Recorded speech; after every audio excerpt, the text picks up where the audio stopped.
Over the weekend, Nyoro delivered a powerful economics masterclass that exposed how Ruto has brought this country to its knees through his endless appetite of borrowing funds left, right, center. And in this video, I want to walk you through Ndidi's expose, and with no further ado, let's get after it. Number 1, Nyoro claims that every major development you see in Kenya today is as a result of Kasongo's illegal internal borrowing. And mind you, it comes with stupid interest rates that make Mogo Finance and other murky lenders look like saints. Just listening to this. Everything you see with your eyes happening in Kenya now, in terms of development, what you can see, for example, the expansion of this Keno Marwa Road, is not even part of the 12 trillion borrowed. Is another loan on the side called fuel levy securitization. Everything else you see in Kenya in terms of development, like even the Talanta Stadium, is also not part of the 12 trillion debt. That is another debt, securitization of the sports fund, where we borrowed 46 billion and will be paying 100 billion in interest rate alone after 15 years. Even the expansion of Nairobi-Nakuru Road is also not part of the 12 trillion you have borrowed. That is NSSF money being used as a PPP to build that road. I request those who are in government, you have already borrowed 1.2 trillion every year. And even what we can see with our eyes is actually not part of that borrowing. Please, kueni na huruma ya nchi ya Kenya. Huyu rais atakopa paka atumalize. Is a dangerous fellow, a very dangerous character who has no educational background in anything economics or finance. Unajua the Bible says my people perish because of lack of knowledge. Tuko na mtu hana knowledge ya finance. Amesomea botany, zoology. How can you apply that in leading a country? Instead of building the economy, is building houses. Totally skewed reasoning. When you listen to Nyoro, unaweza kasirika mbaya sana. In fact, if that speech goes viral, inaweza leta maandamano this week. Anywho, moving along to number 2. Nyoro now claims that we have borrowed 3 times what Kibaki borrowed in 10 years, but we have done it in just 3 years under William Ruto. Listening to this. There is one thing that is troubling my mind as a Kenyan on the economic front, and it's something I am not saying it to accuse anyone. I'm saying it because it is important. If you read the central bank data, it shows that the Kenyan economy, we have now borrowed. Our national debt is now over 12.1 trillion Kenya shillings. For the last 3 years, our country has borrowed in excess of 3.5 trillion Kenya shillings. So I would want to request all of us as the leadership, and especially those who have the opportunity to make decisions in the executive, let us serve our country with dedication, and let us not seek to give good narratives out there when the Kenyan economy is actually being teared down or torn down. We have borrowed over 3.5 trillion Kenya shillings in 3 years. President Kibaki borrowed 1.2 trillion in the entire 10 years he was president.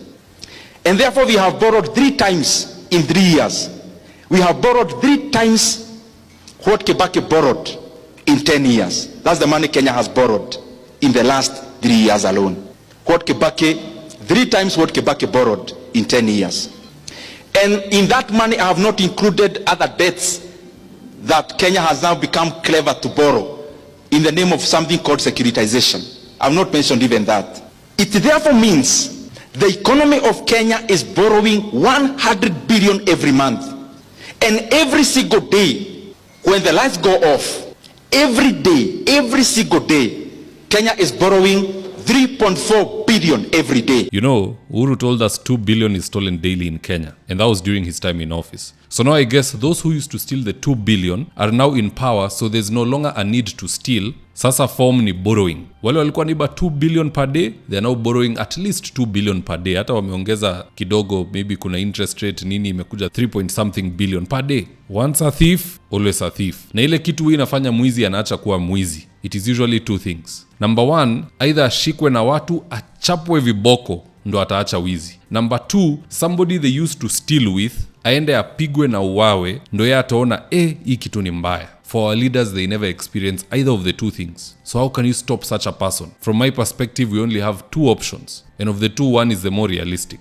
The first one, we impeach this guy. Sioni ikifanyika, ameteka bunge nyara. The second option is we vote him out in 2027. Anybody who is going to vote this government in 2027 is somebody who is not wise. It is somebody who is not patriotic. It is somebody who doesn't love this country. It is somebody who is a sadist, hata huenda ni mchawi. You know, witches are the ones who spend so much time doing sorcery on others to bring them down. Yeye ana haja kupanda. It is just to bring others down. Whoever is voting for Ruto in 2027 will be that sorcerer. What Didi Nyoro is saying is very dangerous. Imagine what Kibaki borrowed in 10 years. We have borrowed 3 times more in just 3 years. What kind of banana republic are we running? Na hakuna kazi inaendelea. There is nothing important we are doing. The national debt is rising. Even if you're doing debt reservicing, we would have been seeing that the margin is creeping up slowly, not exponentially. I promise you soon, your Ugandan shilling and the Tanzanian shilling will be stronger than the Kenyan shilling. If we give this guy a second term, we will be here to review that,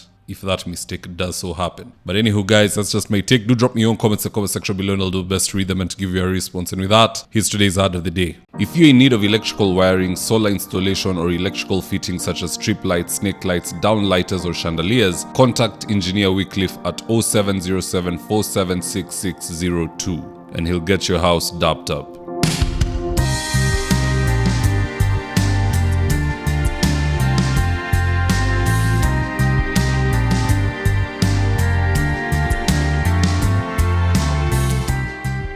Now, if you're here for the first time, please go on and hit the subscribe button. And if you're watching for a different platform, just head on over to YouTube, search for mzitowafula. Hit the subscribe button. You're going to be getting a ton of content of this nature. If politics is something you're passionate about, this is definitely the one channel that you really need to subscribe to. All right, guys, adios.